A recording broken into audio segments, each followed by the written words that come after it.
waxaa magaalada caasimadda ah ee Muqdisho daawadayaal sida aad arkaysaanba ka socda dabaaldega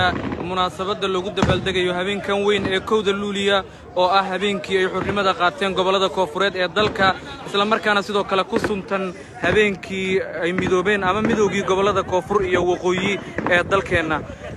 sida aad arkaysaanba daawadayaal magaalada Muqdisho guud ahaan waxaa laga dareemayaa dabaaldega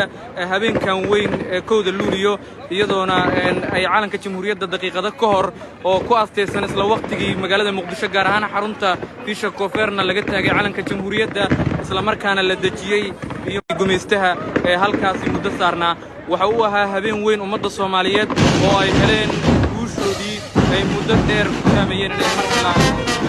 ciidamada qaranka oo halkaas ayaa ka qayb qaadanaya barnaamijyada habeenkan weyn iyagoona garaacaya ciidanka banda muusiga ee xoogga dalka Soomaaliyeed oo garaacaya astaamaha kala duwan ee jamhuuriyadda Soomaaliya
sida aad arkaysaanba daawadayaal weli waxaa socota dabaaldega